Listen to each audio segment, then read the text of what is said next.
Hello everyone. ఇప్పుడు మనం ఈ వీడియోలో ఈ స్పోర్ట్స్ కోటాకు సంబంధించి GOMS నెంబర్ 47 డేటెడ్ 19 ఏప్రిల్ 2025 గురించి డీటెయిల్గా నేర్చుకుంటాము. ఎందువల్లంటే ఈ స్పోర్ట్స్ కోటాకు సంబంధించి ఏదైతే మెరిట్ లిస్ట్ ఉందో ఆ మెరిట్ లిస్ట్ అనేది respective vertical reservations general candidates ఎవరైతే ఉంటారో వాళ్ళని ఏ విధంగా ఎఫెక్ట్ చేస్తుంది అన్నది తెలుసుకుంటే మనకి కట్ ఆఫ్లో ర్యాంక్ ఉన్నప్పటికీ మనం ఎందుకు కాల్ లెటర్ పొందలేకపోయాం అనేది ఐడియా వస్తుంది. సో ఇప్పుడు ఈ స్పోర్ట్స్ కోటాకి సంబంధించి దాని ఇంప్లిమెంటేషన్ సంబంధించి డీటెయిల్డ్ గైడ్లైన్స్ అనేవి మనకి ఈ GOMS నెంబర్ 47లో ఇవ్వడం జరిగింది. ఇప్పుడు దాని గురించి డిస్కస్ చేస్తాము.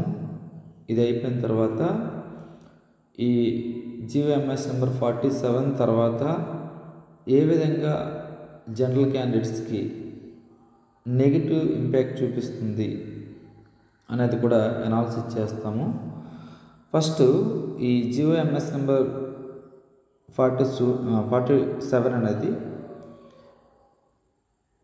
ఇదివరకే ఉన్న GOMS నెంబర్ 4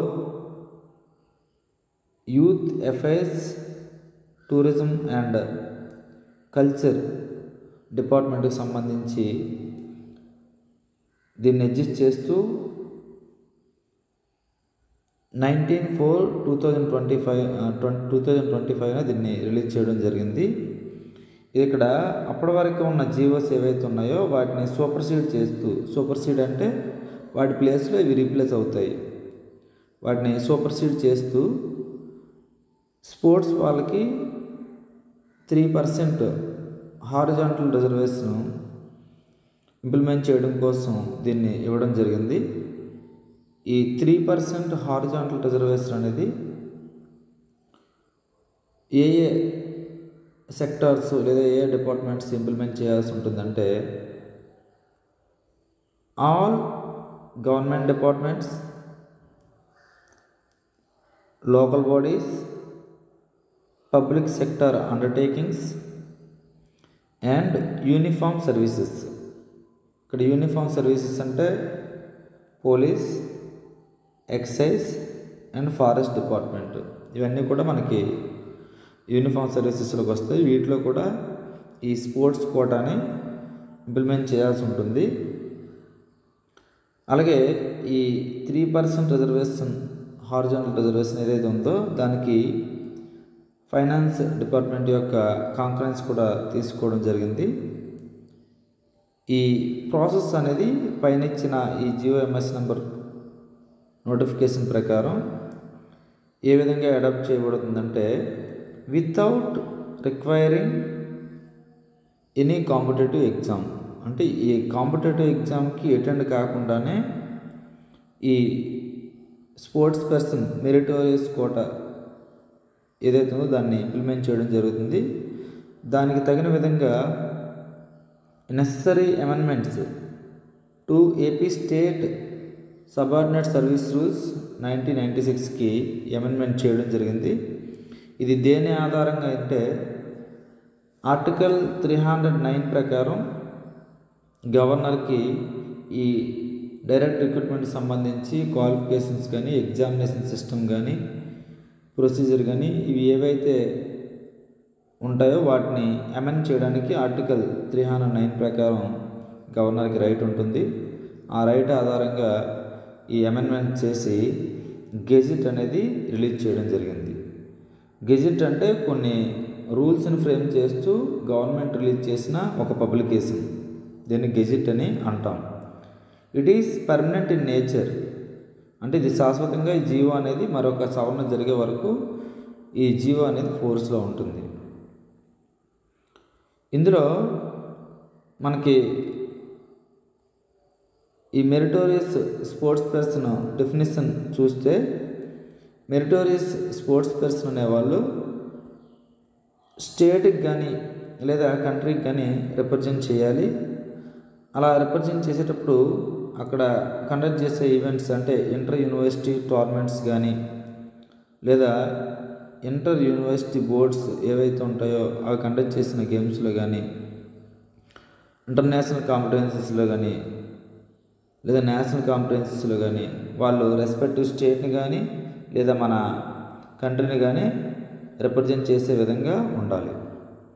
అయితే ఇందులో స్పెసిఫిక్గా ఏ డిసిప్లైన్స్ అనేవి ఎలా చేయబడతాయి అన్నది మనకి ఇక్కడ ఇవ్వడం జరిగింది. కేటగిరీ ఏలో మనకి 36 డిసిప్లైన్స్ ఇవ్వడం జరిగింది. ఈ 36 డిసిప్లైన్స్ని రిప్రజెంట్ చేసిన వాళ్ళకి, అలాగే ఈ 36 డిసిప్లైన్స్ ఒకవేళ క్యాండిడేట్స్ అందుబాటులో లేకపోతే కేటగిరీ బిలో ఉన్న డిసిప్లైన్స్ రిమైనింగ్ డిసిప్లైన్స్ని పరిగణలోకి తీసుకోవడం జరుగుతుంది. ఇప్పుడు ఇందులో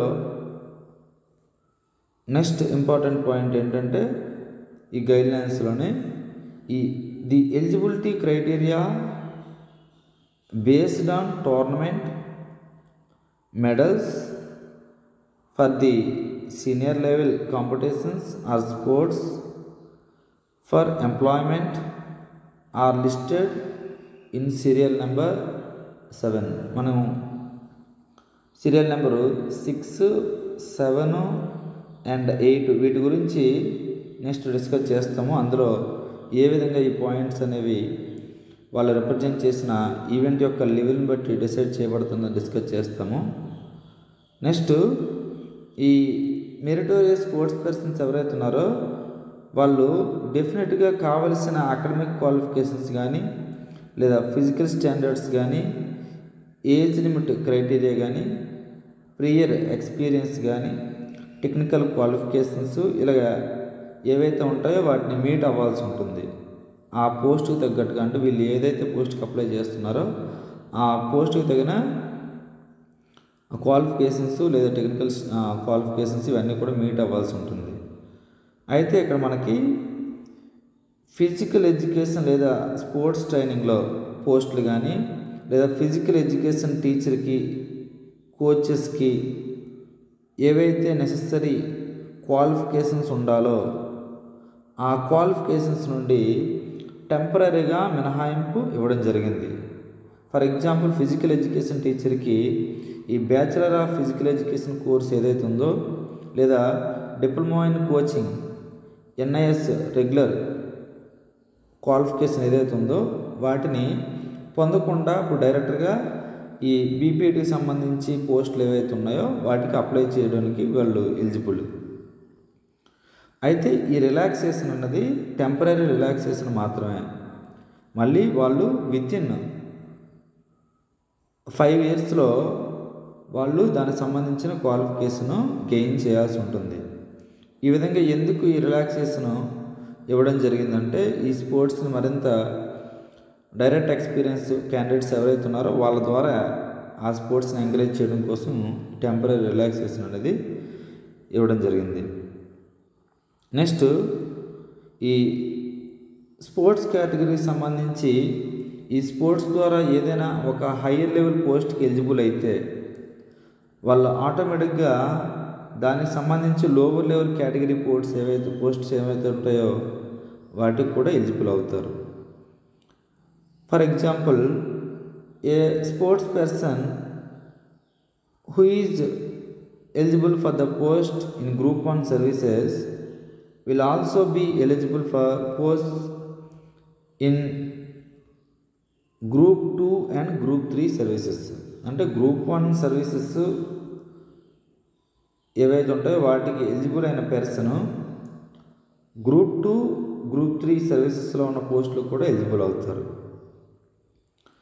సో ఇది ఈ విధంగా ఈ క్వాలిఫికేషన్స్ అవి ఉంటాయి. అయితే ఈ స్పోర్ట్స్కి సంబంధించిన రిక్రూట్మెంట్ చేసేటప్పుడు roles and responsibilities of recruiting departments, ఈ స్పోర్ట్స్ సంబంధించిన కోటాను కానీ లేదా జనరల్ రిక్రూట్మెంట్ సంబంధించిన ప్రాసెస్ చేసే డిపార్ట్మెంట్లు కానీ వాటి యొక్క రోల్స్ రెస్పాన్సిబిలిటీ చూస్తే ఫస్ట్ కన్సర్న్ డిపార్ట్మెంట్స్ ఏవైతే ఉంటాయో ఆ కన్సర్న్ డిపార్ట్మెంట్స్ ఈ స్పోర్ట్స్ సంబంధించిన వేకెన్సీస్ అన్నీ కూడా పక్కన పెట్టాల్సి ఉంటుంది, వాటిని హారిజాంటల్ రిజర్వేషన్ ద్వారా ఇంప్లిమెంట్ చేయడానికి. అలాగే అందులో ఎగ్జామినేషన్ ఉండదు. దీన్ని ఏం చేయాలంటే మన స్టేట్లోని స్పోర్ట్స్ అథారిటీ ఆఫ్ ఆంధ్రప్రదేశ్కి ఆ స్పోర్ట్స్కి సంబంధించిన వేకెన్సీస్ అన్నీ, ఫర్ ఎగ్జాంపుల్ ఇప్పుడు 421 పోస్టులన్నింటికి వాటిని వేరు చేసి ఈ స్పోర్ట్స్ అథారిటీ ఆఫ్ ఆంధ్రప్రదేశ్కి ఆ డీటెయిల్స్ కమ్యూనికేట్ చేయాల్సి ఉంటుంది. అలా కమ్యూనికేట్ చేసిన తర్వాత అందులో రోస్టర్ పాయింట్స్ ఏవైతే ఉంటాయో వాటిని మించి ఆ పోస్టులు ఉండకుండా చూసుకోవాలి. అలాగే అందులో టోటల్గా ఎన్ని వేకెన్సీస్ ఉన్నాయో దానికి తగిన విధంగా ఉండాలి. నెక్స్ట్ వాటికి ప్రత్యేకంగా ఎటువంటి రోస్టర్ పాయింట్ కేటాయించకుండా కేవలం starting beginning roster point and ending roster point మాత్రమే అక్కడ తెలియజేయాలి. అంటే ఇక్కడ స్పోర్ట్స్ వాళ్ళకి ప్రత్యేకంగా ఎటువంటి రోస్టర్ పాయింట్ అనేది కేటాయించబడదు. ఇది కేవలం అడ్జస్ట్మెంట్ బేస్డ్గానే ఇది వెళ్తుంది ఈ ప్రాసెస్ అనేది. ఇప్పుడు ఈ స్పోర్ట్స్కి సంబంధించి పోస్టులు ఏ విధంగా కేటాయించబడతాయి అనేది చూస్తే ఫస్ట్ లెస్ దాన్ 33 వేకెన్సీస్ ఏదైనా నోటిఫికేషన్లోని ఆ డిపార్ట్మెంట్ నోటిఫై చేసిన పోస్టులు అనేవి 33 కన్నా తక్కువ ఉంటే ఒక పోస్ట్ అనేది రిజర్వ్ చేయబడుతుంది. అలాగే 66 పోస్టుల కన్నా తక్కువ పోస్టులు ఉంటే 2 పోస్టులు అనేవి రిజర్వ్ చేయబడతాయి. అలాగే 100 పోస్టుల కన్నా తక్కువ పోస్టులు అంటే సుమారు 100 ఉండాలి, నాట్ లెస్ దాన్ 100. అంటే ఇక్కడ మినిమం 33 పోస్టులు ఉండాలి, ఒక పోస్ట్ రిజర్వ్ చేయబడాలంటే మినిమం 66 పోస్టులు ఉంటే 2 పోస్టులు రిజర్వ్ చేయబడతాయి, 100 పోస్టులు ఉంటే 3 పోస్టులు రిజర్వ్ చేయబడతాయి. ఇందులో మళ్ళీ ఉమెన్కి ఈ 33% హారిజాంటల్ రిజర్వేషన్ ఏదైతే ఉంటుందో 1/3 రిజర్వేషన్ దాన్ని కూడా వాళ్ళకి అప్లికేబుల్ చేయడం జరుగుతుంది. నెక్స్ట్ ప్రాసెస్ ఏంటంటే in the event of number of vacancies notified by the department is less than 33. ఇక్కడ 33 పోస్టుల కన్నా తక్కువ పోస్టులు నోటిఫై చేయబడితే అటువంటి సందర్భంలోని దాని యొక్క అడెక్వసీని ఫాలో కావాల్సి ఉంటుంది. అంటే వాళ్ళ రిప్రజెంటేషన్ చూసి ఆ రిప్రజెంటేషన్ అనేది 33 పోస్టుల వరకు ఎటువంటి స్పోర్ట్స్ కోటాని అక్కడ ఇంప్లిమెంట్ చేయకపోతే అడెక్వసీని ఆధారంగా తీసుకొని అటువంటి సందర్భంలో ఆ పోస్టులు అనేవి 33 కన్నా తక్కువ పోస్టులు నోటిఫై చేయబడినప్పటికీ 1% ఆ స్పోర్ట్స్ రిజర్వేషన్ అనేది ఇంప్లిమెంట్ చేయడానికి అవకాశం ఉంటుంది. అంటే ఒక పోస్టు ఇంప్లిమెంట్ చేయడానికి అవకాశం ఉంటుంది. ఎందువల్లంటే అక్కడ అడెక్వసీని చూస్తున్నప్పుడు ముందు నోటిఫికేషన్లో అంటే ప్రీవియస్ నోటిఫికేషన్లో ఎక్కడైతే ఆ డిఎస్సి కానీ లేదా నోటిఫికేషన్ కానీ రోస్టర్ ఎండ్ అయిందో ఆ రోస్టర్ ఎండ్ అయిన దగ్గర నుండి చూసుకుంటున్నప్పుడు మళ్ళీ ప్రజెంట్ ఇవ్వాల్సిన పోస్టులను చూసుకొని అడెక్వసీని బేస్ చేసుకొని పోస్ట్ కేటాయించడానికి అవకాశం ఉంటుంది. ఇది కేవలం 33 పోస్టుల కన్నా తక్కువ ఉన్నప్పుడు మాత్రమే ఈ పరిస్థితి అనేది ఏర్పడుతుంది. అలాగే అట్ ది సేమ్ టైం ప్రతి డిపార్ట్మెంట్ కూడా ఈ స్పోర్ట్స్ కోటాకు సంబంధించి ప్రాసెస్ జరుగుతున్నప్పుడు సైమల్టేనియస్గా వాటికి సంబంధించిన ప్రొసీజర్ని కూడా ఫిల్ చేయడానికి ప్రాసెస్ చేయవలసి ఉంటుంది. ఫర్ ఎగ్జాంపుల్ మనకు డిఎస్సి ఎలా అయితే జనరల్ డిఎస్సికి సంబంధించిన ప్రాసెస్ జరుగుతుందో అదేవిధంగా మిగతా ఏ నోటిఫికేషన్లోనైనా ఈ స్పోర్ట్స్కి సంబంధించిన మెరిట్ లిస్ట్ ప్రిపరేషన్లో ఉంటున్నప్పుడే సైమల్టేనియస్గా వాటి రెగ్యులర్ ప్రాసెస్ రిక్రూట్మెంట్ ప్రాసెస్ ఏదైతే ఉంటుందో అది చేయాల్సి ఉంటుంది. Next in case non availability of any eligible meritorious sports person, అటువంటి సందర్భంలోని ఈ 3% హారిజాంటల్ రిజర్వేషన్ ఏదైతే ఉంటుందో ఆ 3% హారిజాంటల్ రిజర్వేషన్ అనేది ల్యాప్స్ అవుతుంది. అది కంప్లీట్గా ల్యాప్స్ అయిపోతుంది. మళ్ళీ దాన్ని క్యారీ ఫార్వర్డ్ అది ఏమీ ఉండదు. అలాగే ఇక్కడ మనకి కాన్ఫ్లిక్ట్ వచ్చిన పాయింట్ ఇది. ఇప్పుడు చాలామంది ఈ స్పోర్ట్స్ వాళ్ళని అడ్జస్ట్ చేయడం వల్ల లాస్ అయిపోతున్న పాయింట్ ఇదే. అది ఏంటంటే a candidate appointed under sports quota should be adjusted in the direct recruitment against the category, that is open competition, 3 groups of scheduled castes, scheduled tribes, all groups of backward classes, economically weaker sections, to which he or she belongs. అంటే ఒక meritorious sports person merit లిస్ట్లో ఉండుంటే ఆ meritorious sports పర్సన్ని adjust చేయడం కోసం ఆ candidate ఏదైతే వెర్టికల్ రిజర్వేషన్కి చెంది ఉంటాడో, ఫర్ ఎగ్జాంపుల్ ఇక్కడ మనకి చెప్పిన ఓసీ కానీ లేదా 3 గ్రూప్స్ కానీ, ఎస్సీ షెడ్యూల్ క్యాస్ట్కి సంబంధించిన 3 గ్రూప్స్ కానీ, షెడ్యూల్ ట్రైబల్ కానీ, లేదా backward classes, economically weaker sections, దీనికి సంబంధించి ఆ క్యాండిడేట్ ఏ వెర్టికల్ రిజర్వేషన్కి సంబంధించిన వాడో దాన్ని తీసుకొచ్చి అడ్జస్ట్ చేయవలసి ఉంటుంది. ఇక్కడ అన్ఫెయిర్గా ఏమనిపిస్తుందంటే మనకి జనరల్ డిఎస్సిలో ఎస్సీ గ్రూప్ 1 ఎస్ఏపి విశాఖపట్నానికి సంబంధించి 2 పోస్టులు అలాట్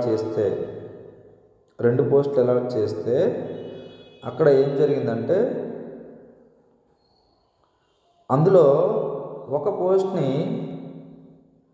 స్పోర్ట్స్ వాళ్ళకి ఇస్తున్నారు. ఇక్కడ చూస్తే ఎస్ఏపికి సంబంధించి విశాఖపట్నానికి కేటాయించబడిన పోస్టులు 2 పోస్టులు. ఈ 2 పోస్టుల్లో మనకి జనరల్గా విశాఖపట్నానికి సంబంధించి ఎస్ఏపికి సంబంధించి స్పెషల్ కేటగిరీలో అంటే హారిజాంటల్ రిజర్వేషన్లో 4 పోస్టులు స్పోర్ట్స్ వాళ్ళకి అలాట్ చేయబడ్డాయి. ఆ 4 పోస్టులు ఎవరైపోతాయంటే ఆ స్పోర్ట్స్ క్యాండిడేట్ ఏ వెర్టికల్ రిజర్వేషన్కి సంబంధించి ఉంటాడో వాళ్ళు అడ్జస్ట్ చేసేస్తారు. అక్కడ పర్టికులర్గా ఇంత పర్సెంట్ ఉండాలి పోస్టులు, ఇన్ని పోస్టులు ఉంటేనే అడ్జస్ట్ చేయాలనేది ఏమీ లేకుండా ఇర్రెస్పెక్టివ్ ఆఫ్ పోస్టులు, ఈవెన్ ఒక పోస్ట్ ఉన్నప్పటికీ జనరల్ డిఎస్సిలో జనరల్ నోటిఫికేషన్లో ఒక పోస్ట్ ఉన్నప్పటికీ ఒకవేళ ఆ మెరిటోరియస్ స్పోర్ట్స్ పర్సన్ ఆ ఒక పోస్ట్ ఉన్న వెర్టికల్ రిజర్వేషన్కి సంబంధించి ఉంటే దీన్ని తీసి ఈ స్పోర్ట్స్ పర్సన్కి అడ్జస్ట్ చేస్తున్నారు. అక్కడ అది అన్ఫెయిర్గా అనిపిస్తుంది. అలా కాకుండా పర్టికులర్ నెంబర్ ఆఫ్ పోస్టులు ఉన్నప్పుడు మాత్రమే ఇక్కడ ఈ రిజర్వేషన్ అప్లికేబుల్ చేస్తే బాగుంటుంది అనేది నా ఒపీనియన్. నెక్స్ట్ ఇది 3% రిజర్వేషన్ ఇంప్లిమెంట్ చేసేటప్పుడు ఇప్పుడు మనం చెప్పుకున్నట్టుగా టోటల్ నెంబర్ ఆఫ్ పోస్టులు ఎన్ని ఉన్నాయి అనే దాని ఆధారంగా ఇన్ కేసు 100 పోస్టులు ఉంటే 3 స్పోర్ట్స్ పర్సన్స్ ఉండేలా చూస్తారు అంతే.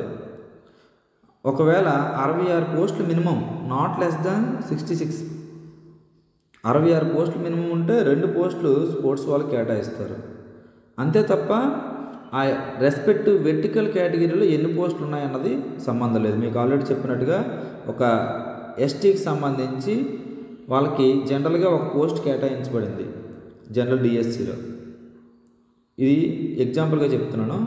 ఒక పోస్ట్ కేటాయించబడింది అని అనుకుంటే ఒక ఎస్టీ స్పోర్ట్స్ పర్సన్ కానీ మెరిట్ లిస్ట్లో సెలెక్ట్ అయి ఉంటే ఆ ఒక్కన్నిటిని తీసుకొచ్చి ఇందులో అడ్జస్ట్ చేస్తున్నారు.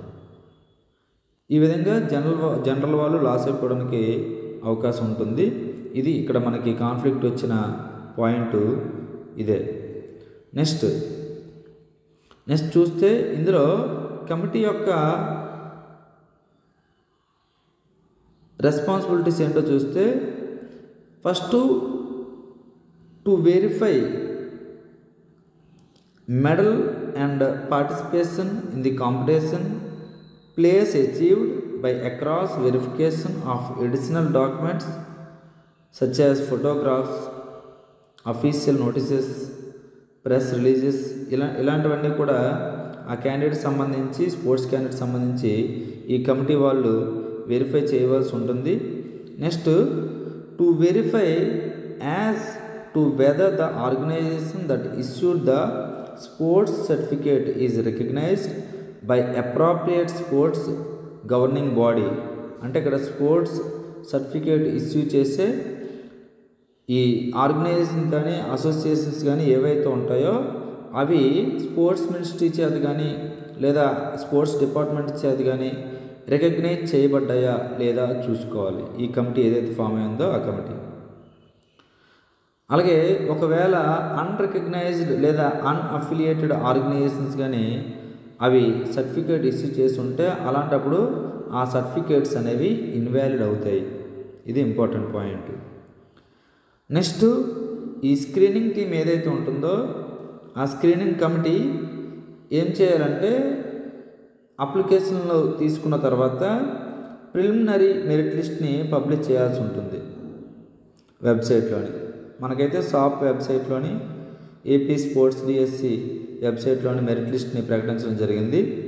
అలా ప్రిలిమినరీ మెరిట్ లిస్ట్ ప్రకటించిన తర్వాత వితిన్ 7 డేస్లోని ఆ అబ్జెక్షన్స్ని రిసీవ్ చేసుకోవాలి.